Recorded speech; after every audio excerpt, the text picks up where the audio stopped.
So what you have is institutional capital entering, and then you have the supply getting cut in half. And, what happened with these ETFs? Well, here's what happened. The approval of the ETFs was a pretty concrete endorsement of Bitcoin as an asset class by the regulators. And anybody who's thinking about banning Bitcoin or not approving Bitcoin ETFs, they're now out of consensus. So it really flipped the global consensus from, well, maybe it's too good to be true, maybe it'll be banned, maybe it won't be banned. The entry of institutional capital into the Bitcoin market, combined with a significant reduction in supply due to Bitcoin's halving, has had a profound impact on the asset. The approval of Bitcoin ETFs by regulators marked a pivotal moment, as it represented a clear endorsement of Bitcoin as a legitimate asset class. This regulatory approval shifted the global consensus dramatically. Before this, there was lingering uncertainty about Bitcoin's future, with concerns that it might be banned or remain unapproved by regulatory bodies. However, the approval of these ETFs dispelled those doubts, establishing Bitcoin's legitimacy and signaling to the market that opposition to Bitcoin, whether through bans or regulatory resistance, was now out of step with the broader consensus. This shift in perception has solidified Bitcoin's standing as a credible and recognized financial asset, reshaping the narrative around its potential risks and regulatory acceptance. If you like this kind of video, go ahead and like, comment, and subscribe to stay updated with videos like this. The approval of those ETFs meant that it doesn't matter who wins the 24 elections. It's taken the future of Bitcoin out of the hands of the president. It's taken it out of the hands of the next head of the SEC. It's taken it out of the hands of most regulators in the world. We pretty much opened Pandora's box or crossed the Rubicon. It's very concrete at this point, and it was uncertain, right, before. And so that's a very big piece of regulatory clarity. What happened next is it's created a positive dynamic where now I think you're seeing pressure to approve ETFs in other places in Asia.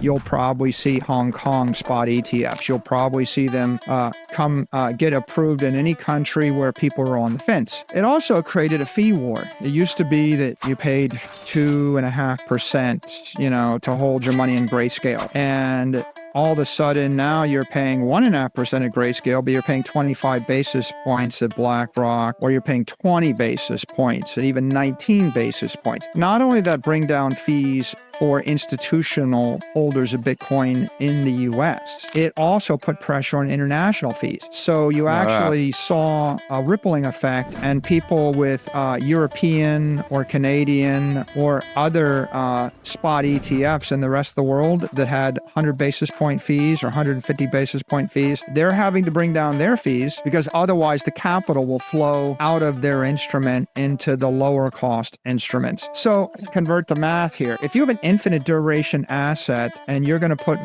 if you're going to put money in it, then the difference between 2% fees and 25 basis point fee is losing 37% of your money. You understand? Like it's like I take a third of your money. Okay. So if you're a Bitcoin investor, having low fees means you invest $1 million and you get to keep the $1 million. Having high fees mean you invest $1 million and you lose 300,000 of it over the course of 20 years. So those low fees are, well, where is that going to manifest itself? It's going to drive the price of the asset up. First of all, because the people that own the asset aren't losing 1 or 2% of their money every year. But second, because there are a lot of people that they will either invest $1 million in it or nothing, right? So if I like it, I'll just invest $1 million. If I don't like it, I'll invest nothing. So you start to see money flowing from gold into Bitcoin, from real estate into Bitcoin, from the S&P index into Bitcoin. And so that's a big deal. So the launch of the ETFs, it's been very successful. This is the ideal type of asset to put into an ETF wrapper. It's definitely it's the global asset. It's the biggest brand. Everybody knows what it is. It's actually the best thermodynamically sound investment. It's got the best historic performance. And of course, it doesn't have the entire array of risk factors that a company has or that a bond has. It doesn't have credit risk. It doesn't have corporate execution risk, and it doesn't have currency devaluation risk, and it doesn't have the physical risks of real estate. It's not going to ever get hit by a bolt of lightning. There's not going to be a tornado. It doesn't have maintenance decay. It doesn't have property tax risk. It doesn't have the political risk, right? Ask yourself the question, you got $1 billion and you got to buy some real estate in Africa. Where? Where do you want to invest $1 billion in a building? What country? What city? Where? Or you can buy Bitcoin. And of course, so you can see this is a higher quality thing. What was Bitcoin's number one liability coming into 2024? It wasn't the risk.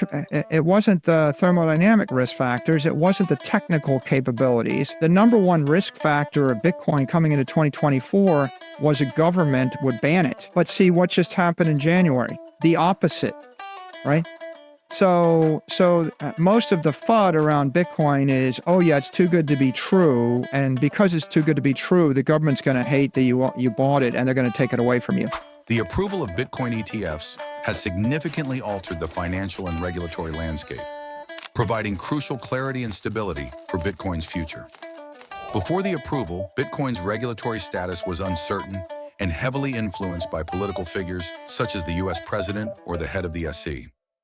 With the ETFs now approved, the future of Bitcoin is no longer contingent on political shifts or individual regulatory decisions. This change is akin to opening Pandora's box or crossing the Rubicon, signaling a major, irreversible shift in how Bitcoin is regulated and perceived. In summary, the approval of Bitcoin ETFs has not only clarified regulatory uncertainties, but has also triggered a competitive fee environment, boosting Bitcoin's attractiveness as an investment. This shift is likely to continue influencing global investment trends and reinforcing Bitcoin's position as a major asset class. The most powerful country in the world, the United States, which is actually the leader of financial regulation. I mean, whatever the US does will influence Singapore, Australia, New Zealand, all of the EU, even Hong Kong, even China for that matter, and all of South America and all the African regulators. So everyone's looking to what happens in the United States. This was a very powerful signal. So that was a bullish development. There was a little bit of weakness following, and I think that's fairly well understood as a couple of factors. First of all, a lot of capital rebalancing. There was capital sitting in the futures, BITO and other Bitcoin futures because institutional investors don't have crypto accounts. They can't trade with most of the crypto exchanges, so they had to buy the futures.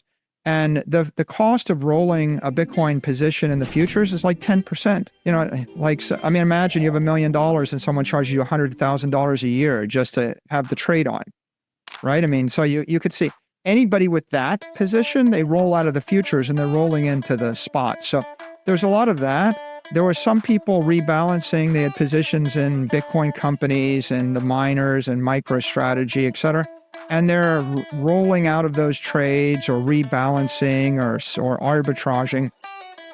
There's a lot of people trapped in grayscale and they couldn't get out. And then this unlock allowed some of them to redeem at par. And so there are some people that had 5 years of pent-up demand to redeem. And so we worked through that. And then you have the arbitraging between the high fee grayscale and the lower fee other ETFs. And then finally, you have a lot of Bitcoin tied up in bankruptcy estates, in FTX, in Genesis, maybe, BlockFi, Celsius, Voyager, Three Arrows, Genesis, FTX, Alameda. Well, all of those estates are controlled by lawyers.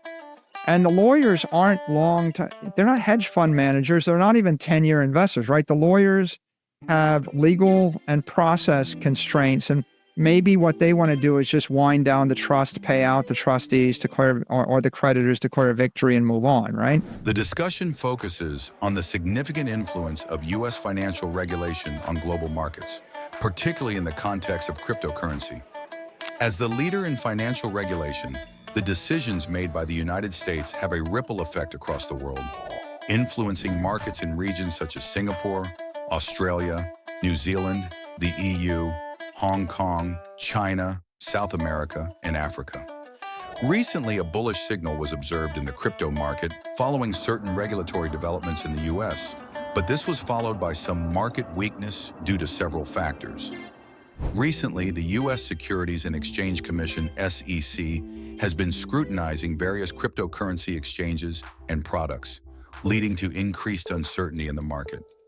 However, the potential approval of Bitcoin spot ETFs in the US could bring more stability and institutional interest to the market. The ongoing legal proceedings involving major crypto companies continue to impact market dynamics, as the resolution of these cases could free up significant amounts of Bitcoin and other assets. Looking ahead, the regulatory landscape in the US will likely continue to play a crucial role in the global adoption and integration of cryptocurrencies. If Bitcoin spot ETFs are approved, it could lead to a surge in institutional investment, further legitimizing Bitcoin as a mainstream asset. Additionally, as bankruptcy estates from failed crypto companies are wound down, we may see increased market liquidity and reduced selling pressure, which could stabilize prices. However, ongoing regulatory scrutiny and the potential for new regulations could also introduce volatility, making the market highly sensitive to any developments in US policy.